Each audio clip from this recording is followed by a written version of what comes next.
2022 is halfway through, so I wanted to highlight the best written films of the year so far. These are the scripts that stand out to me amongst the crowd. These are the scripts that you should study and apply to your own writing. With each film I recommend, I'll be highlighting the most interesting part of the script to me that I think you should focus on, but of course, take in the entire experience and follow what catches your attention.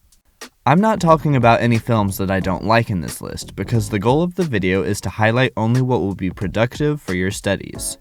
Of course, it's also helpful and productive to learn from the mistakes of others, but I've been highlighting some of those scripts in these videos, so check those out if that's what you're looking for.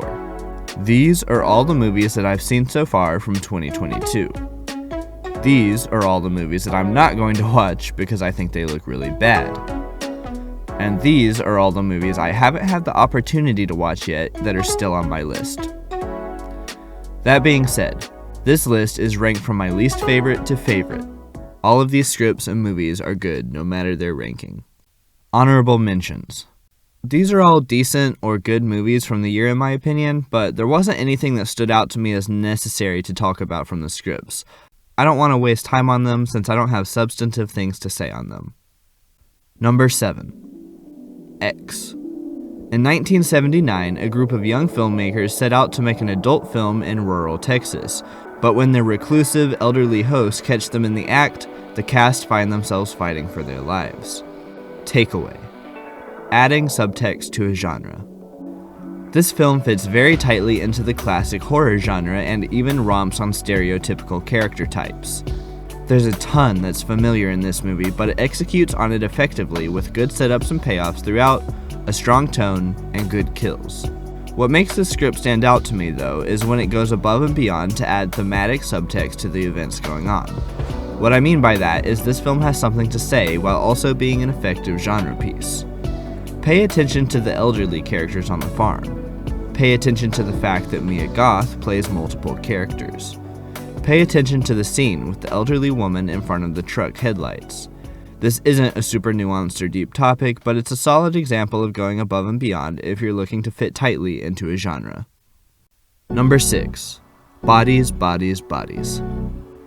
In an isolated family mansion, a group of rich 20-somethings decide to play Bodies, Bodies, Bodies, a game where one of them is secretly a killer while the rest tries to escape.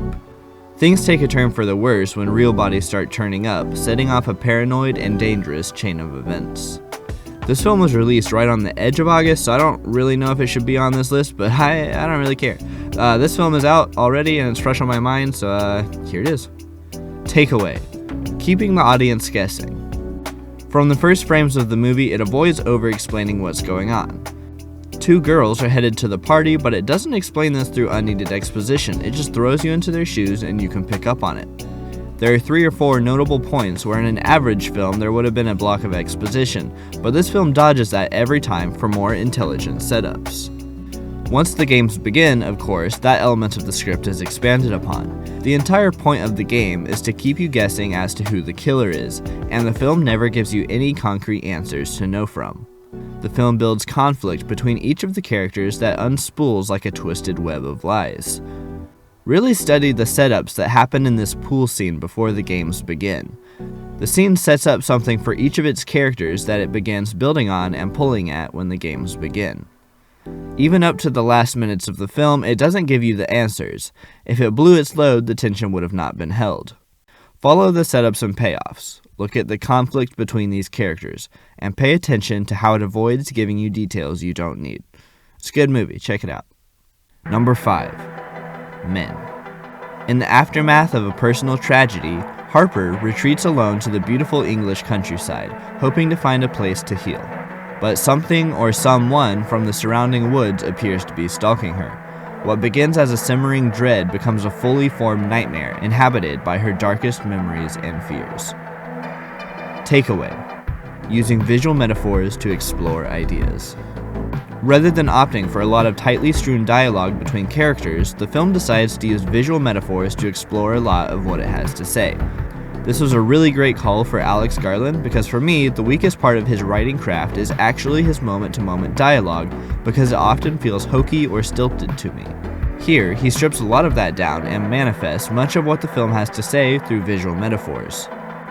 I think it was a smart thing to do considering he was targeting the horror genre, because you now have half of your conversations through twisted visuals.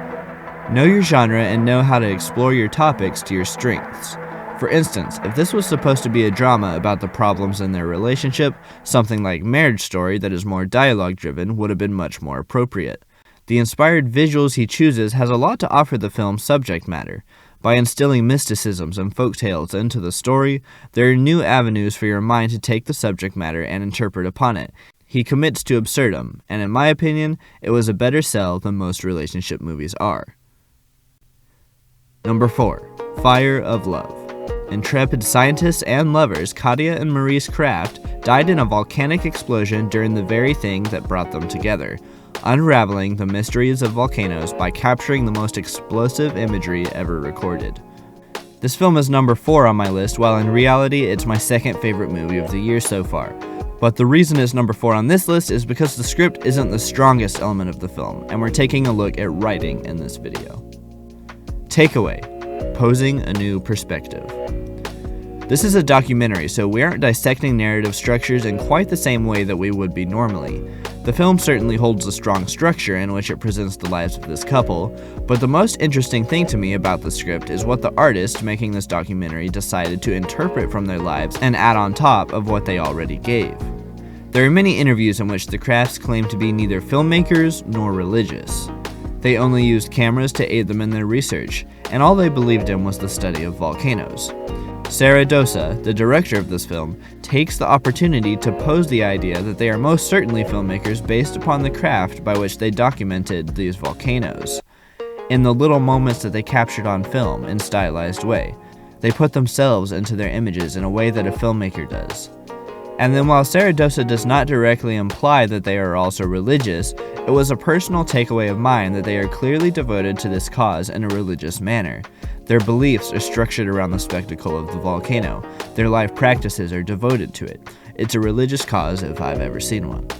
So if you're interested in making a documentary or a story based around true events, check out this film and study its script to see how it so perfectly respects the source material while not just recommunicating it, but being additive to it in a respectful, artistic manner. Number 3. The Northman. Prince Amleth is on the verge of becoming a man when his father is brutally murdered by his uncle, who kidnaps the boy's mother. 2 decades later, Amleth is now a Viking who's on a mission to save his mother, kill his uncle, and avenge his father. Takeaway: structuring a meaningful epic. In scale and tone, this is a Braveheart-esque film, but I think this is much more of an important film because it's less crowd-pleasing and instead focuses on a meaningful journey about upholding and honoring your bloodlines and tradition. The structure of this story is of course based off Hamlet, so it's hard to go wrong. Conflict is introduced properly all throughout the characters, and there's a very strong philosophical conflict at play. The most important thing though, the thing that differentiates the good Hamlet retellings from the bad ones, is that the events are in service of the character story. The Northman is an epic scale movie, yet it is very intimate. This is what truly creates an epic. Every single event feeds into the journey of Amleth finding meaning in his bloodline and learning how to redeem it and honor the traditions of his father. The general consensus on this film is that it's a basic tragedy where he dies in fruitless quest for revenge. But I would urge you to pay attention to the concepts of his family tree and bloodlines. I am of the opinion that this film is a redemption story in which he continues his father's line despite nearly being destroyed by his uncle. The sacrifice at the end is not in vain in my opinion, and if you consider the film from that perspective, it will clear up some of the logical inconsistencies you may feel in character motives in the latter third of the film, specifically in the scene where they're on the boat right before he departs for the volcano. This is a fantastic example of how to structure a meaningful epic. Every single event is feeding into not just the world, but the intimate journey of Amleth that is set up, explored, and resolved. Number 2. Nope.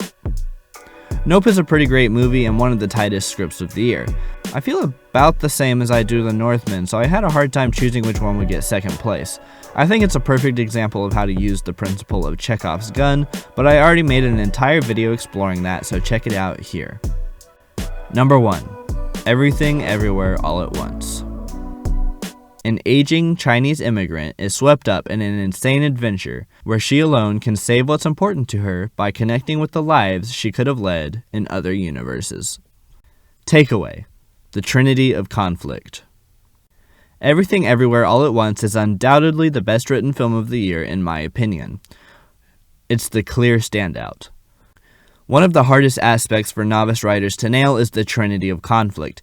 Marrying internal, external, and philosophical conflict is a challenging task, but that is how you write engaging, meaningful stories. The external events of this film are constantly challenging Evelyn's personal life. It's putting her through uncomfortable situations that begin peeling back the layers of what she believes, which forms a meaningful, philosophical journey for her. As she grows, her new beliefs then compel her to engage with the external events in a more proactive way. In my video on how to create conflict, I've dissected several scenes from the film, and that'll give you a better idea of what I'm talking about. Someday, I may make a full dissection of the film in video essay format. The script is essentially flawless in my opinion. Every moment is meaningful in moving the journey forward. The plot, characters, and themes tie together effortlessly. Every character serves the philosophical conflict in one way or another. Not a moment is wasted. The film delivers an exciting adventure movie while also a thought-provoking, meaningful journey on the ideas of existence and the meaning of life. The artist delivers their own opinions on these matters through the resolutions of the conflict. The film is supported by intelligent setups and payoffs consistently that enrich the experience. No matter which way you look at it, this script is the gold standard. This is what I'm looking for out of a script. This is the reason I watch films. Study this script. The film is available now. I'll make another video like this at the end of the year covering August through December. Hopefully this has highlighted a few films that you haven't caught yet that'll teach you some valuable lessons. If you were listening closely, you may have noticed the various music tracks I was playing behind each of these sections in the video. I showed off about 6 different tracks, 4 of which were debuts. Every bit of music I use in my channel, including my intro, are original compositions by my music guy, Kyle. I'm going to be linking them in the description below from now on, but I wanted to give him a special shout out in this video. If you enjoyed the video or found it informative, consider leaving it a like and subscribing. Otherwise, leave it a thumbs down so I know to do better next time. Thanks guys, I'll see you later.